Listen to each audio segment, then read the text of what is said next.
Okay, so I've already started the live on Facebook, so hopefully everyone can see us and hear us. So hello everyone, welcome to another training session. So we are live on Facebook and on Zoom. So if you can just let me know if you are watching right now that you are watching live. And later on, if you're watching replay, then you can hashtag replay. So today, we've got a really important topic to talk about. And with me, there is Dr. Tomasz Jezewski, who is a cardiologist. So he's been our special guest, your guest, and my guest before. So welcome, very warm welcome, Tomasz, to the live podcast or live training session. Hello, Marcin. Hello, everyone. It's nice to be with you today. Yes, how are you doing? Yeah, perfect. I'm broadcasting from Tenerife, so I have perfect temperatures, sunny weather. So for me, it's perfect. Amazing. Much better than London. However, I can see outside the window that it's getting a little bit more sunny because it's been raining and it's been quite cold today. So yes, so Tomasz, today we are going to talk about breast cancer. It is Awareness Month of breast cancer. And I watched some of your webinars in Polish as well when you talked about breast cancer. So what is your general view on breast cancer? What do you think about this problem? Before we'll go through some statistics. Yeah, Marcin. So this is a very important topic. And the importance is connected with the influence we can have on the risk. Because if we chose, for instance, pancreatic cancer, it is very sad because we have very little influence on our risk of this particular disease. With this kind of cancer, so breast cancer in women and prostate cancer in men, we can do a lot to change our fate for the better. And of course, if you are not aware, you can, of course, increase your risk. So that's why, in my opinion, we can do a lot. So it's nice to deliver the proper information for everyone, really for everyone, because we can change your life this way. Mm-hmm. Yes, as we know, some lifestyle changes will definitely help to lower the risk of breast cancer. And this is what we're going to focus on today.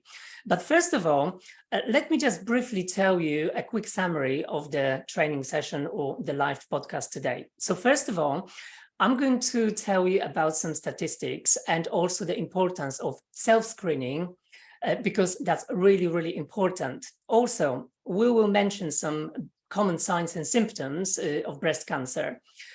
Then we'll move on to our genes. So we'll talk about our genes and hormones and how those ones impact the cancer.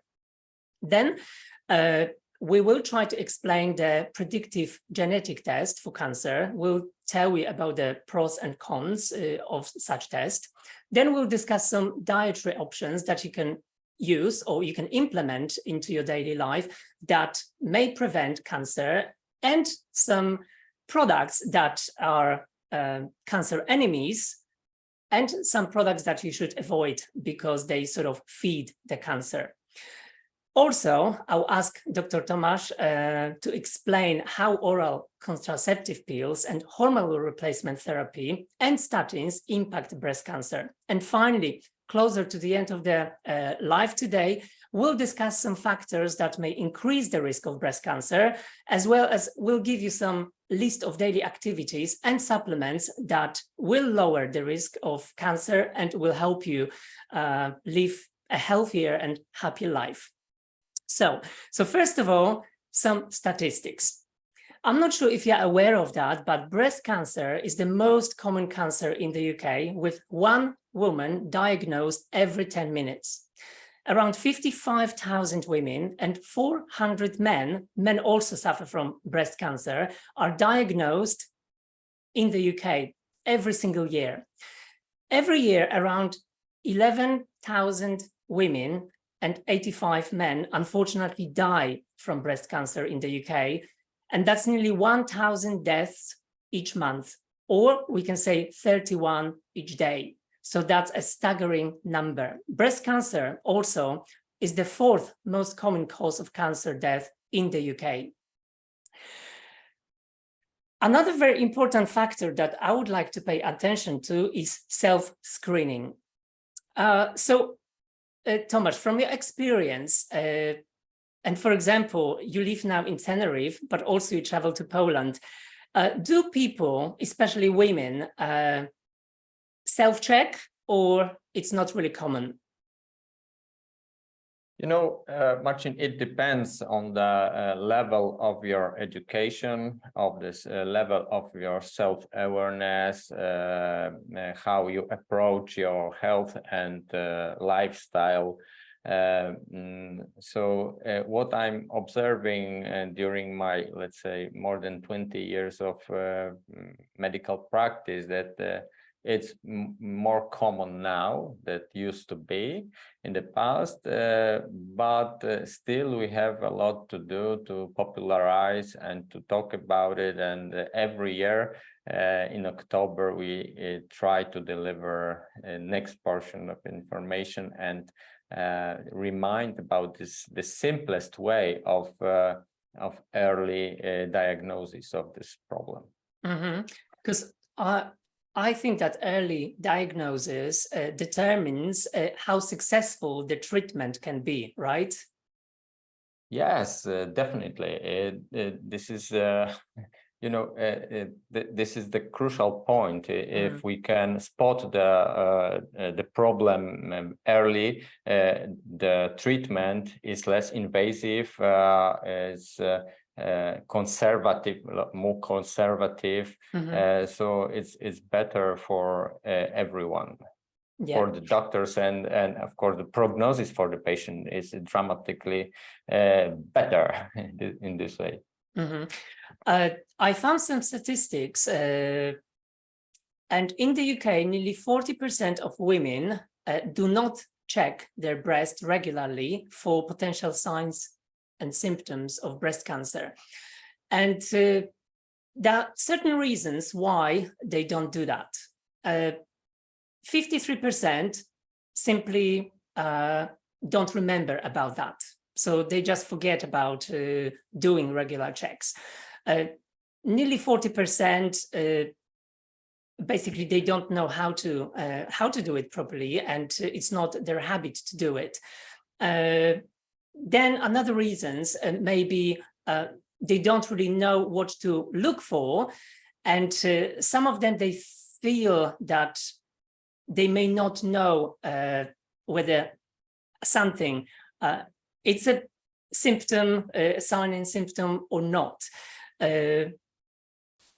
Also, a big problem with not checking the breast is the unknown. People sometimes prefer not to know, and that's 11% of women. They say they prefer not to know, and that's why they don't check for the signs and symptoms.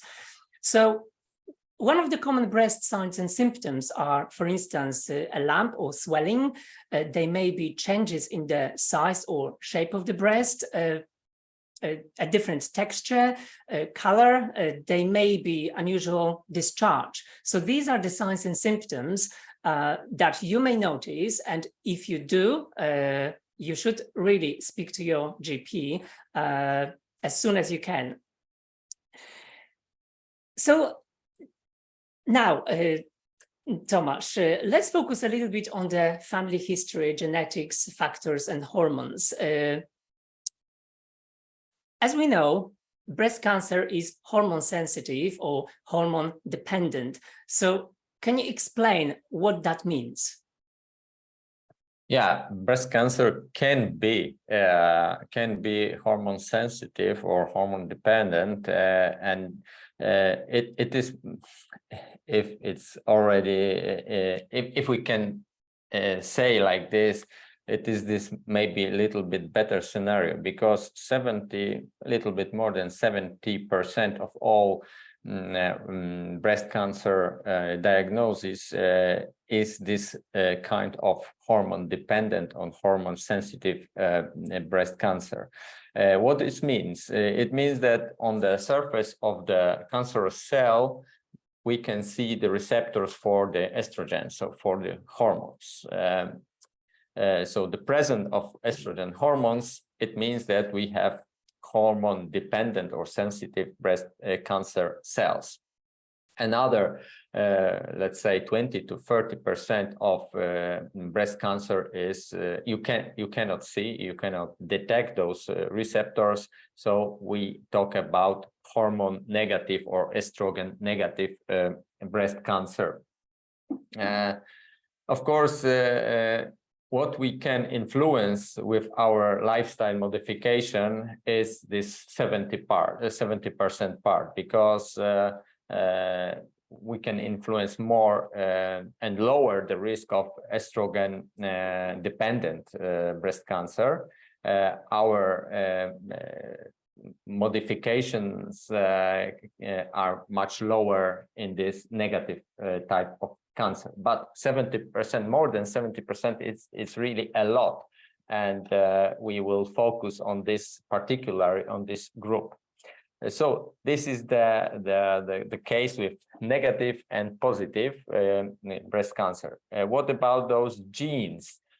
Of course, we have some particular genetic patterns that are more closely connected to the risk of developing breast cancer during your life, and you've heard about BRCA genes. We have BRCA1 and BRCA2.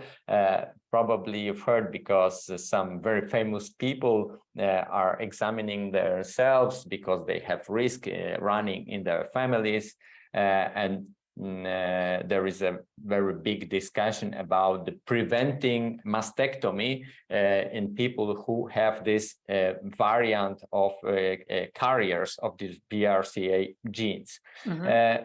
So you should know that BRCA exists.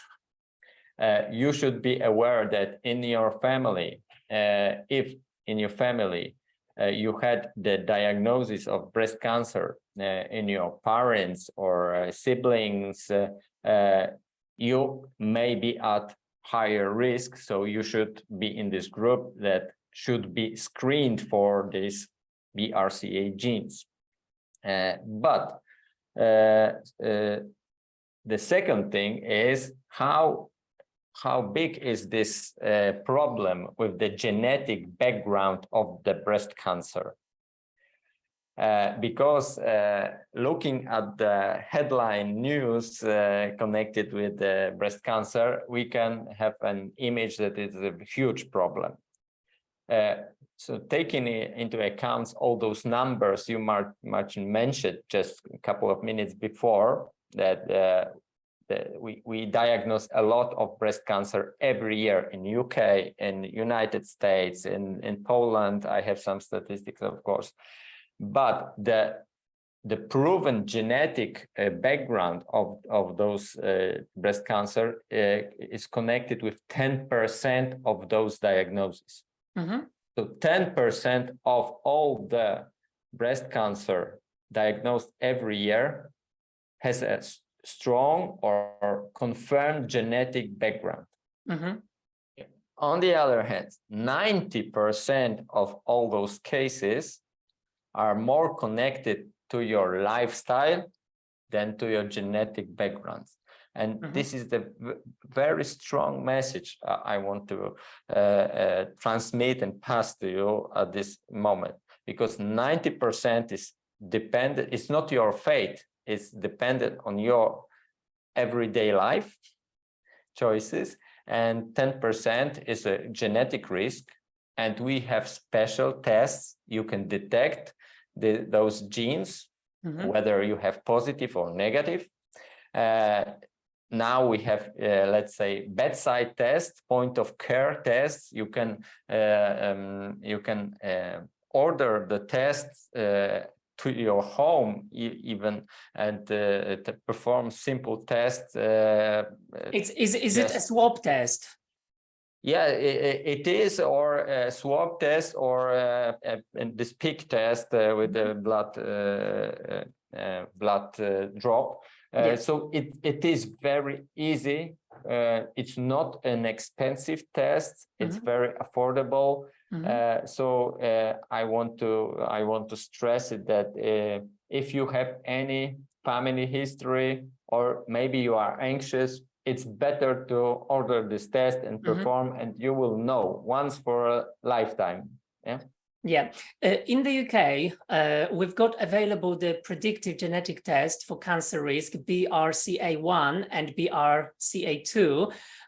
So, for example, people who's got a family history of breast cancer will be eligible to get this test free of charge by NHS.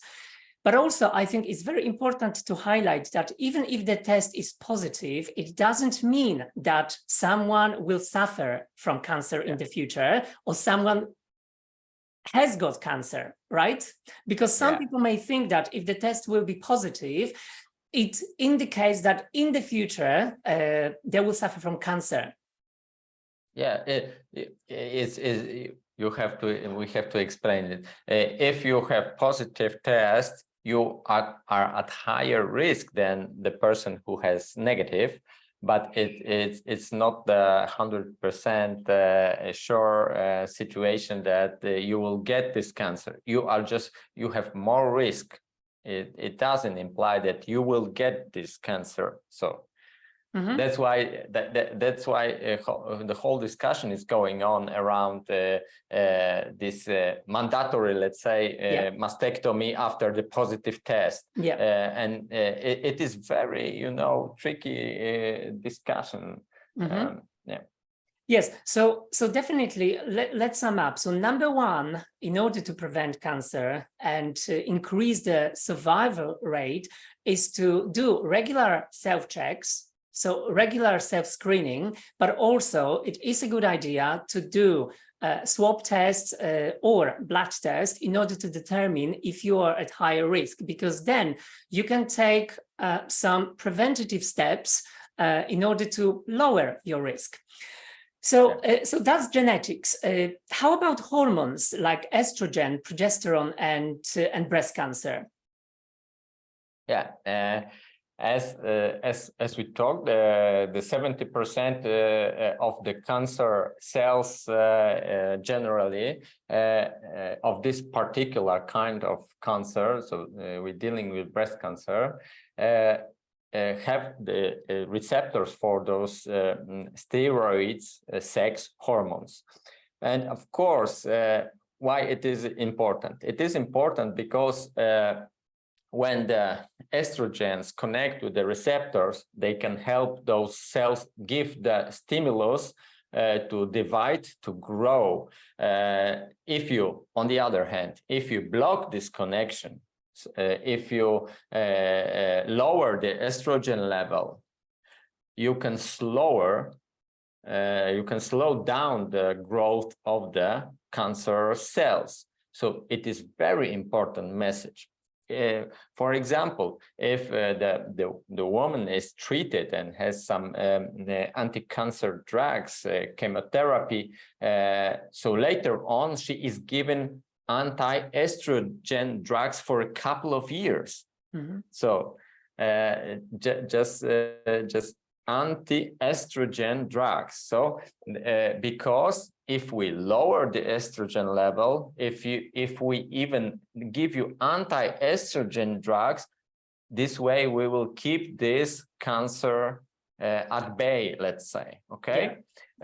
So this is very important, and that's why this kind of cancer is a little bit different, because we have this additional way of fighting it. fighting. But on the other hand, and we will talk about it in a minute, you can deliver some additional hormones.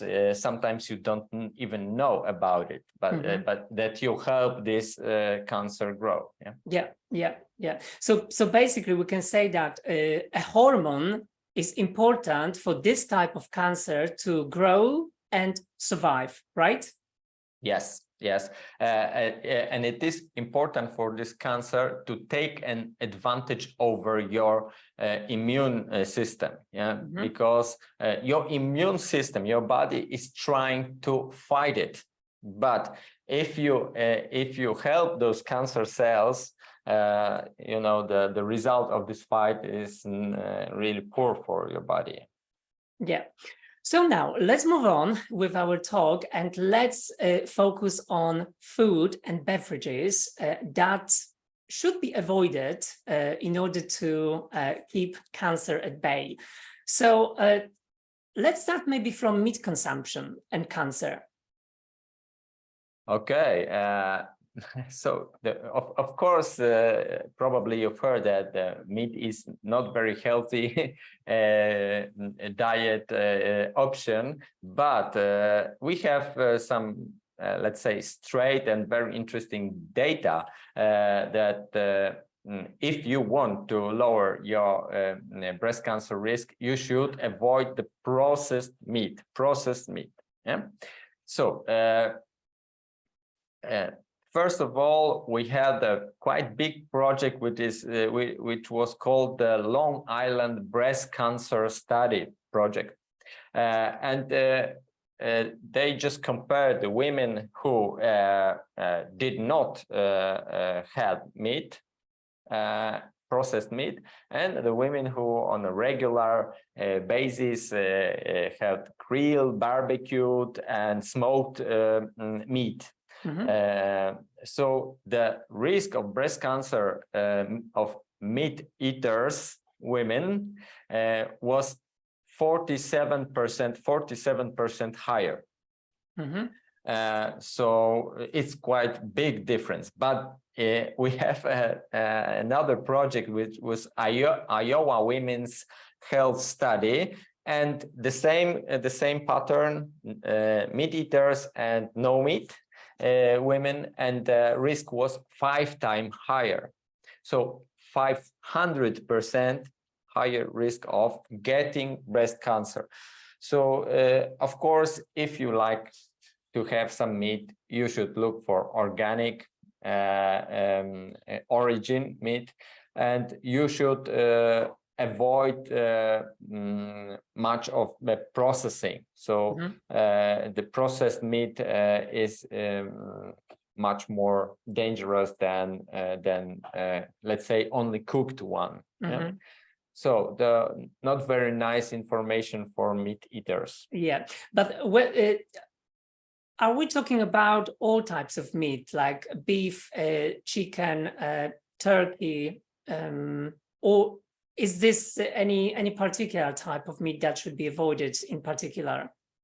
You know, the answer is not so straightforward and clear. In a minute, we will have a discussion about one particular virus. So the beef is not very safe, because you will get this information in a minute. But it's not the case of one particular kind of meat. But if you have chicken breast, for instance, and this chicken is very intensively grown on steroid hormones and antibiotics. So, so you will come across the difference between organic meat and this kind of meat you probably buy every day at the supermarket. So that's the case. For this particular cancer, the content of hormones and growth factors is very important. Yeah, because obviously when people consume meat that contain steroid growth hormones, that apparently may trigger the growth of cancer, right? Yes. That's the point, and that's why we are talking about those growth factors and estrogen and progesterone, because that's the fuel for your cancer cells. So it's not wise to have it on your plate. Okay, and also you've mentioned the virus in beef meat that can be found. So can we talk about that a little bit more? You know, I'm not whether you are aware or whether you heard of the bovine leukemia virus. It is a virus that causes leukemia, but only in cows, not in human. So that's the good news for us. But this virus can be passed to our body with the milk or dairy products or with the meat, so with the beef. Fortunately, the pasteurization of the dairy products kills this virus. So I'm not sure, but probably all dairy products nowadays are pasteurized. So with the dairy, it's not very likely that you will get this bovine leukemia virus. But with the beef, you can get, and we have scientific data that this bovine leukemia virus can be passed into human through the beef meat. And why we talk about this virus? Because we have also quite nice data that contamination of this meat with bovine leukemia virus increases the risk of breast cancer in the future 3 times, so 300%. So it's better to avoid this this exposition. You never know. Because this virus is quite common in cows, so that's not very nice information. Yeah, and there's some statistics that says that people who eat every day 60 grams of beef has an increased risk of breast cancer by 56%, and additional consumption of other meat products increase breast cancer by 64%. And I think that's a staggering percentage. Yes, it is. For many people, beef is more like a valued kind of meat, but from the perspective of the breast cancer risk, it's not very good information. Yeah. So now we know now things about meat, that meat should be avoided or at least reduced, or we should really go for organic choices instead. But how about dairy products and milk? Because there are a lot of myths, that, okay, whether we should drink milk and we shouldn't drink milk. So how does drinking milk or eating products containing milk impact cancer, breast cancer? You know, this is the most important single action you can introduce to lower very effectively the risk of the breast cancer, and it is getting rid of dairy products. Why is it so? Because if you consider milk, what it is primarily, it is the food for baby mammals. So and mammals, females produce milk only with when they are in high hormone state. So because those hormones are passed into the milk. So in the milk, you will come across estrogens, you will come across progesterone, you will come across growth factor promoters, because the milk is the kind of food that should induce the growth of small baby mammal. But unfortunately, people took this milk and made it a staple of their everyday diet, and that's the problem. So what you should remember is that the milk is the most hormonal active food you can ever eat. So on the other hand, if we talk about breast cancer, it's the worst you can choose from. Yeah. Yeah. But so similarly to meat, right? Because yeah, I think the most important is it contains hormones, as you said, and the growth Yeah. factor, and both actually feed the cancer, right? And yeah. encourage the growth. Yeah, but Marcin, just to list it and to give gold, silver, and bronze medal, let's say, the dairy is most dangerous because we know that 70 to 75% of all other hormones you can get in your food, 70 to 75%, you will get through the dairy products. So the rest, 25%, is meat and eggs. And eggs. So there is no doubt that dairy products give you the most of the other species hormones, and your body has to deal with it. If you eat hormones on your diet, they will interact with your own hormonal balance. Yeah. Your body doesn't need other hormones. So it is affecting your hormonal balance. And of course, if you have any cancerous cells that have receptors for the estrogen and growth factors, so this kind of food will fuel the cancer. Yes, you mentioned eggs as well. We know about the nutritional value of eggs, right? Yes. Because that's definitely a very nutritious food. So can we eat eggs every day? You know, if not, how many eggs per week we should eat to be safe? Yes, Marcin, you know, I can say that we have eggs paradox, because for me, eggs are too nutritious. And we should remember that the eggs are so nutritious, that they are so nutritious dense kind of food that you cannot have too many eggs every week. And we have precise data about this particular cancer, so breast cancer, and the risk of eating eggs. So we have correlation, of course, and it's not cause and effect, but we have a very nice correlation. So you can say that you are safe if you eat less than 3 eggs a week. If you eat more, 4, 5, 6 eggs a week, so your risk of breast cancer will slowly and gradually increase. So 3 eggs safe, borderline, more. It's not. Yeah, we also need to remember that eggs contain cholesterol, right?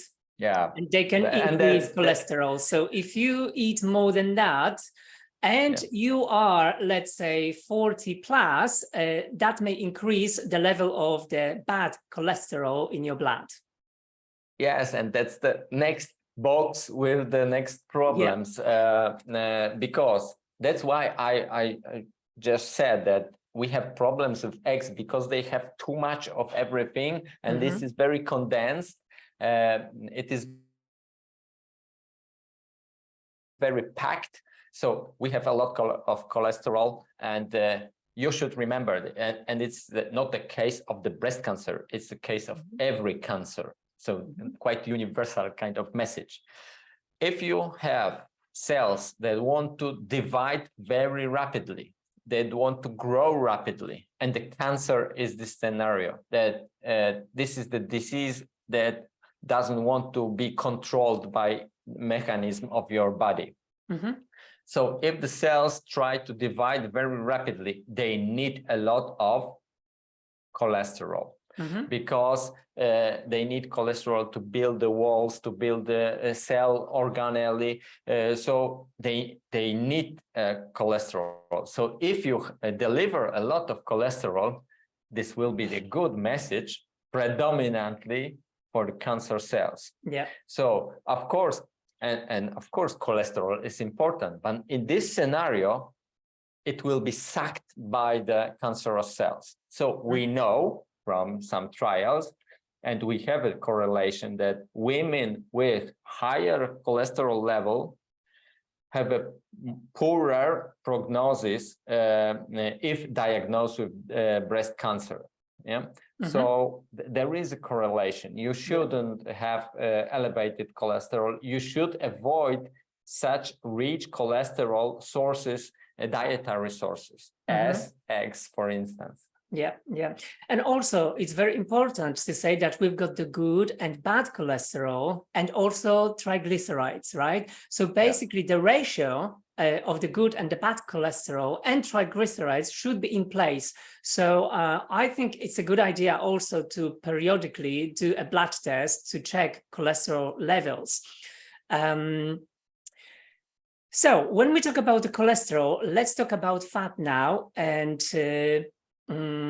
you know, high fat diets, because these kind of diets have become quite popular recently. We know that we have bad fats, for example, animal fats, saturated, which are saturated fats, and also good fats, such as omega-3, which can be found in fish, for instance, or linseed oil. So what do you think about high-fat diet and cancer? Is it beneficial or should be avoided? You know, generally speaking, high-fat diet is not beneficial for this cancer like keto risk. diet, for example. A lot of people nowadays, in order to lose weight, use keto diet.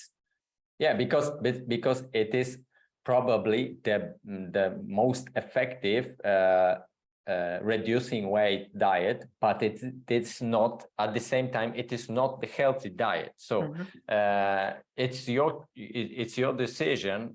What are your priorities? If you look only at the scale, reducing your pounds or kilograms,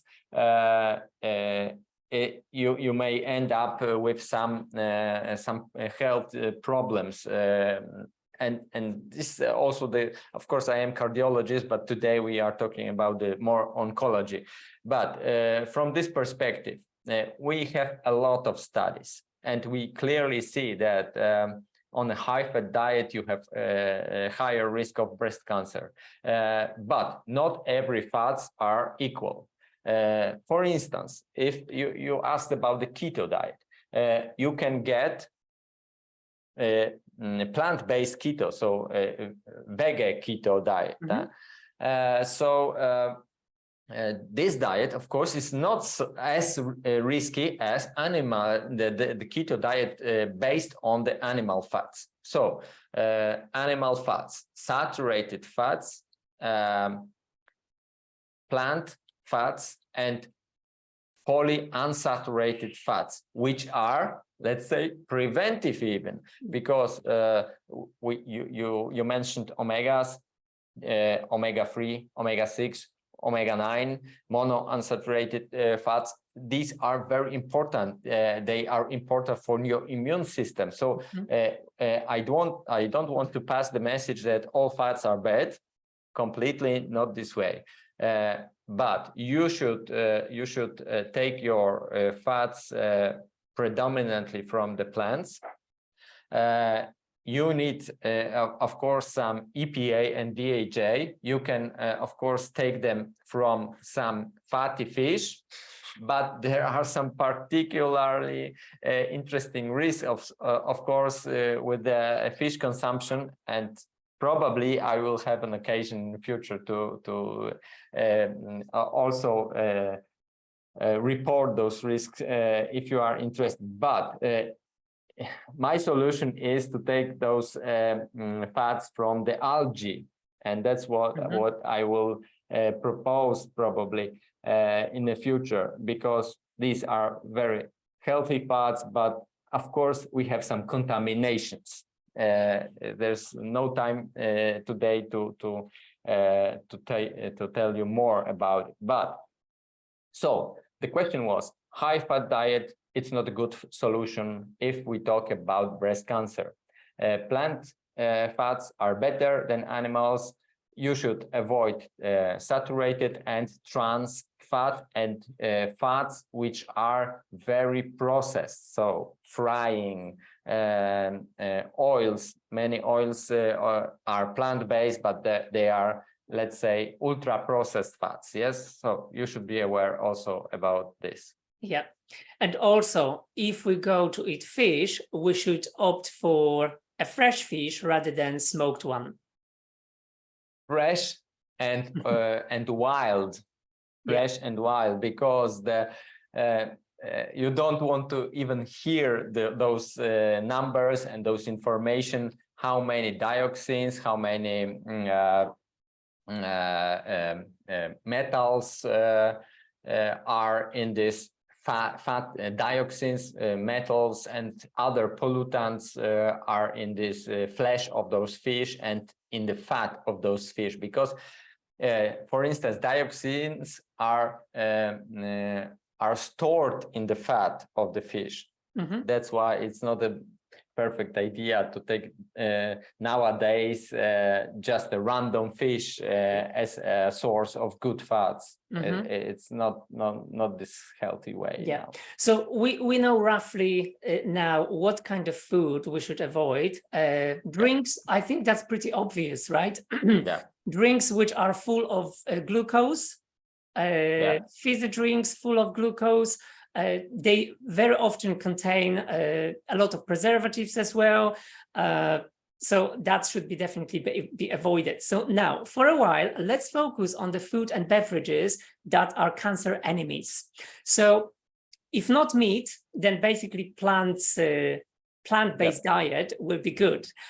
And so one of the vegetables that I found out are good is kale, radish, broccoli, cabbage, cauliflower. We can also go for onion and garlic. In terms of fruit, perhaps berry fruit, grapefruit, and obviously we've got some spices, which is black pepper, cardamom, and in terms of beverages, green tea, perhaps. Yeah. So is there anything else that you could add to this list? Just to summarize, because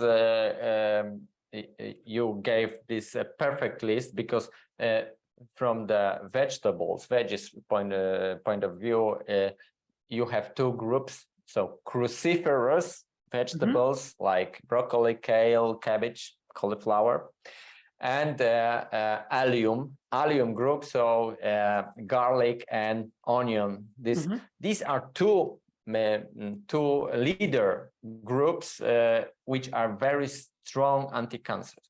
Yeah. If you don't like those veggies as a whole grown, you always can consider sprouts, because sprouts have the highest concentration of anti-cancer substances on every calorie. Mm-hmm. So you don't have to eat those big vegetables. You can consider also sprouts like cauliflower, broccoli sprouts. Yeah. So this also a practical tip. Generally speaking, if your diet is full in the veggies, with the unprocessed, with the fruits, with the spices, so that kind of diet will support your body against this cancer. Mm-hmm.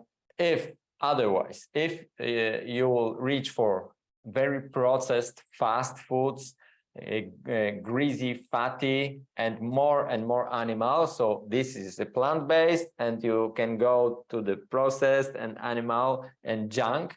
That's the line of your growing risk of breast cancer. That's the simplest rule we can talk about.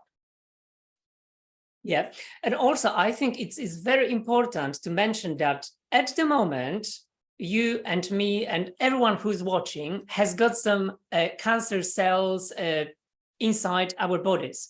But it depends on the effectiveness or efficacy of our immune system, how well our body will be destroying, let's say, or eating the cancerous cells. So that's why diet and prevention is the crucial thing that we can implement into our daily life. Is that right? Yes, Marcin, I am sure that today, now, probably I have some mutated cells inside. Yeah. And my policemen, my guards, my lymphocytes, natural killer, for instance, lymphocytes, their task is to search and destroy. But with what you eat, whether you are active, whether you had a good sleep in the night before and your body is regenerated, all those factors influence how your body can detect and fight against those cells. So it's the way of we live. Every day is a dynamic process. Every day something is going on. Some DNA damage is done, but we have some mechanism to repair it. But your body should be, you should get good nutrition, good regeneration, the activity, and all those factors connected with the lifestyle. So if your body is strong, and if you avoid those certain risk factors we are talking today about, so you will rise your chances of being safe in your future. Yeah. Okay, and before we move on to some medications, pharmaceutical aspects, let's just debunk the myth of soy. Because you know, plant-based diet very often includes soy. A lot of people say that soy contains a lot of hormones, right? And especially estrogen, and it's not really healthy to eat. So what do you think about soya? Shall we incorporate soya in a diet-based dietary plan? Or sorry, plant-based dietary plan? Or we shouldn't do that? We should, of course, Marcin. It is a very nice solution. And soy is a part of Asian cuisine and Asian cultures in thousands of years. And if we just roughly screen the data connected with the frequency of breast cancer and the prognosis, if it is diagnosed, so the data is obvious that the Asian women are safer. And the soy is the staple of the diet. They eat soy the same way we eat cheese in our countries, Western culture countries, and dairy. So for sure, the soy is the safer solution. And it's a very rich, of course, source of good carbohydrates, some good fats and minerals and calcium, if we talk about plant sources. So we know that roughly it is the difference in the risk of breast cancer is roughly reduced by at least 30%, at least 30%. But some people are very confused if they hear estrogens, but they hear pseudoestrogens, and pseudoestrogens are not the same as estrogens we talked about. But I understand that it's not clear for people who have no medical background. And I can explain how it works, but it is quite complicated because those pseudoestrogens, they connect with this estrogen receptor on the cancer cells. But with this connection, they do not activate these cells they do not, they connect, but don't activate. So they kind of block this receptor, you know? Real So they don't estrogen, work, they don't work like a key, like a normal hormone works like a key. So the pseudo estrogen, it's not a key. So it fits, but it doesn't open the channel. It fits, but it doesn't open. It doesn't open the activation of growth channel, let's say. Okay. And if you remember this rule, you stop being afraid about the pseudo estrogens. They have potential really nice effects on our body and on our longevity. Take into account that the average lifespan of those women living in Japan or Okinawa in some cantons of China, they live much longer than we live. So this not only the benefits is not only limited to the cancer risk. So you should remember to introduce those soy products. Of course, the second part of discussion is because we have GMOs and we have low quality soil products. Of course, the universal advice for you is always look for organic meat, for organic soy, for organic vegetables. That's the world we live in, and the situation probably will not get any better, taking into account environmental factors and pollution. You should try to look for organic, but the soy is a good piece of your diet in the breast cancer prevention. Okay, so now let's move smoothly to some pharmaceuticals. So first of all, we're going to focus on some younger ladies that may be taking oral contraceptive pills, and ladies after menopause who experience a really bad symptoms, and they decided to take hormone replacement therapy. So we know, because scientific studies show that both taking the contraceptive pills as well as hormonal replacement therapy increase the risk of breast cancer, unfortunately. Yes, and Marcin, this is the if you listened from the beginning, you know that if it's just logic, no medicine, just logic. If those cells have receptors for estrogens, they can activate the growth, and you have, let's say, a skin system or a pill with the additional portion of pharmaceutical, this time not dietary pharmaceutical, but another portion of estrogens, of hormones. So you don't need to be a doctor to imagine that it is probably not the safest way of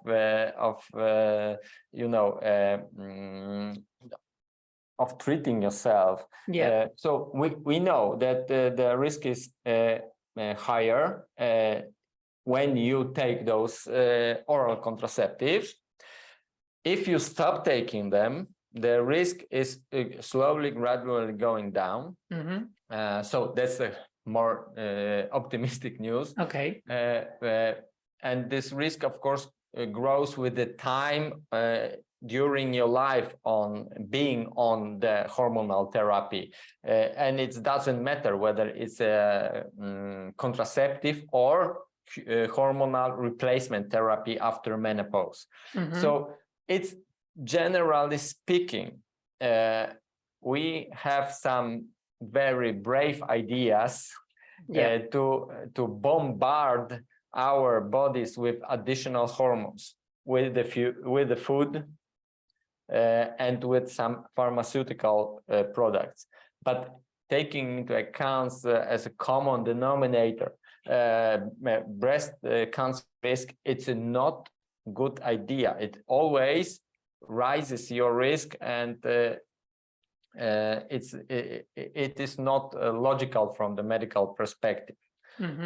Not only oral contraceptive, but hormonal replacement therapy.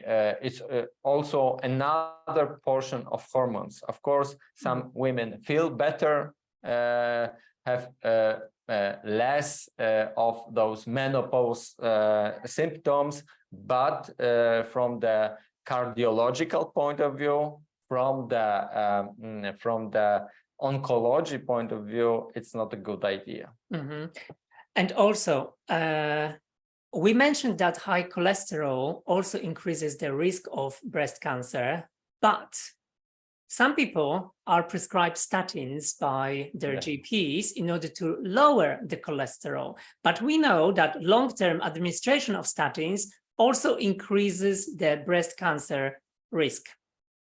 Yes, Marcin. So what can we say about that? Because it looks like we are in a trap. Yes, I wouldn't probably call it a trap. It's always the same at the end. The summary is the best solution is to look for the healthy lifestyle, to change your everyday habits and to get rid of those drugs that have to help you get rid of the excess cholesterol. Yes, it is true that we were talking about this higher cholesterol as a factor, risk factor for breast cancer, but the pill solution is not a good solution, because you will see the lower cholesterol level on your lab result, but the risk of the breast cancer will not go down, and even will be probably a little bit higher with the time of the cholesterol therapy, the duration of this statin therapy. So it's not the good solution from the breast cancer point of view, definitely. Okay, so we're nearly at the end of our life. So if we could summarize, for example, if we could give everyone a quick list of anti-cancer activities, that would definitely include the awareness and breast cancer screening, right? Including the tests. Also, it's very important to introduce some lifestyle changes. Definitely physical exercise will be very beneficial. A healthy diet, what we're talking about, so avoiding certain products, and introduce a healthy plant-based diet. We didn't mention about alcohol and smoking because that's sort of obvious, but we need to say that everyone should refrain from drinking alcohol and also from smoking, including passive smoking, because passive smoking is also very harmful. We didn't mention one thing, the importance of vitamin D3. Vitamin D3, sometimes it's even called a hormone. It's not a vitamin.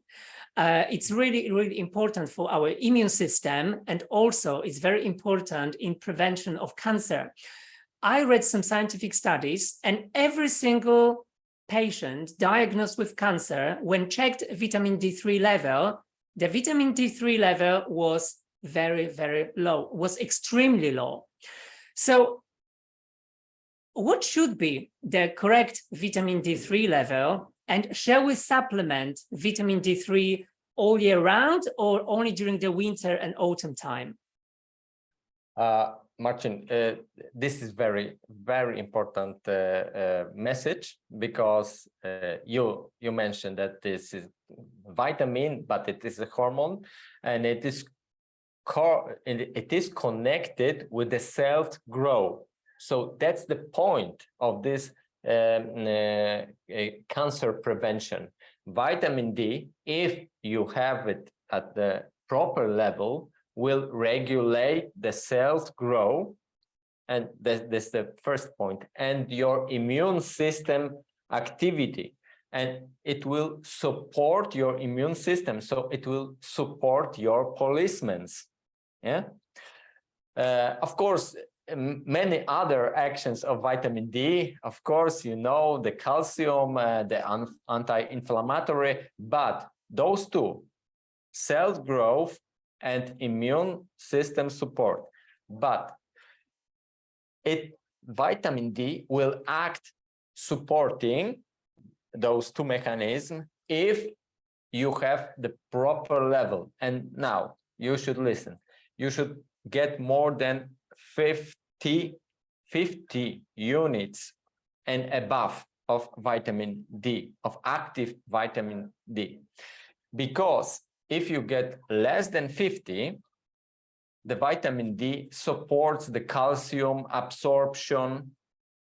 Even if it's lower, it supports the calcium absorption. Starting from 30 to 50, it's a good level for calcium absorption, but not for those mechanisms of immunity boosting and regulation of cell growth. You need to obtain this action of vitamin D, you need to boost more than 50. And I want to have all the time, all year round, my levels should be around 70. And my patients, they all know that they should get 50. And it's 50, it is minimum for them. Mm-hmm. And the last thing, how to obtain this level. Yeah. Of course, if you, it is a sunshine vitamin, yeah, we know it. And it's the best solution to activate your vitamin D in the skin through the, of course, sunshine exposure to the sunlight. Yes, to the sunlight. And of course, the benefits is much more complex than only vitamin D. So even if you supplement vitamin D, you should also get some sunshine and some sunlight, of course. My experience is that majority of my patients, including me, we should take some kind of supplementation all year round to maintain those safe levels of vitamin D above 50. And of course, for some people, it's easier to obtain this level. And for some people, it's not so easy. It's more complex and they need higher doses. What are those patients? They are patients with obesity and of course with abnormal body weight, because this is the fat soluble vitamin. And you should remember, if you have more of fatty tissue, your vitamin D will dissolve in this fatty tissue. So levels of vitamin D detected in your blood will be lower, so you will need probably to increase. But to supplement, you need to examine the level. You need to be aware. So test, not guess. And don't guess what dose is proper for you. Just check your level, introduce some supplementation, recheck, and adjust. And that's, you will be sure. And after a couple of tests, you will perfectly know what dose you need in the autumn and winter, and what dose is proper in the more summertime, yeah, for you. Yeah, as you mentioned, vitamin D3 is fat soluble, not water soluble, so it's not easily to be removed from the body, as like compared to vitamin C, for instance, which is water soluble. So that's why it's very important to adjust the dose based on your current level. So definitely a blood test, check the vitamin D3 level, then adjust the supplementation, and after a while you can recheck the level of vitamin D3. Because as everything, if it's in excess, it can become toxic. Yes, yes. Okay, so at the end of the training session, I would like to suggest some supplements that we've got in FM that will be beneficial not only to prevent cancer, but also to improve your general health and your immune system and balance your hormonal levels in your body. So The first one would be obviously vitamin D3 capsules from NutriCode. I would also recommend the Fontana V Body and Mindset for her or for him. NutriCode Inner Balance, that will help to detox the body and provide minerals as well. Red Clover for ladies who go through menopause or who are pre-menopausal to balance the hormonal level and also reduce the signs and symptoms of menopause. You can try maca as well, as maca also has got hormone balancing properties. Omega-3, if you don't consume food that contains omega-3 fatty acids. Q10 ubiquinol, because that will provide your body with extra energy, your cells with extra energy. So Q10 is the energy for your mitochondria. So if every cell is working properly, has got enough energy, at the same time, it is stronger. In order to balance the cholesterol level, you can go for the NutriCode cholesterol. Then you can consider astaxanthin as well. That's a very strong antioxidant that will be very beneficial for you too. As a beverage, you can go for the Good Mood tea. That's a green tea. It contains other herbal ingredients as well. So it's perfect, especially now when the days are colder and shorter. So you can have a brew in the morning, you can have a brew in the afternoon. So it's a good product to consider. And two more, NutriCode Detox Herbal Infusion. That's a beverage as well that you may want to give it a try. And finally, NutriCode Beauty Detox. It contains spirulina, which comes from algae, so which you, Tomasz, mentioned today. So that NutriCode supplement will be definitely beneficial. So thank you very much for everyone for watching. Thank you very much, Tomasz, for joining me. Yeah, thank you. Yeah, I you know, just this month. One sentence to summarize. If you introduce some lifestyle changes we talked about today, we have a nice data that if you introduce those changes, you can lower the risk of breast cancer 62%. And it's completely scientifically proven on the 30,000 women followed by a couple of years. It's just a matter of some physical activity, some diet intervention, some good sleep, and less than, of course, more than you can cut the risk more than half. So in this cancer, a lot we can do. You can do a lot to be safe. So thank you for having me today. Yeah, thank you very much. So this month is the Breast Cancer Awareness Month, but next month we've got Prostate Cancer Awareness Month. And I really hope to invite you to another live podcast with everyone. So everyone, keep your eyes open, stay tuned, follow the website, and yeah, we'll meet next month. Take care. Bye-bye, Tomasz. Take care. Bye.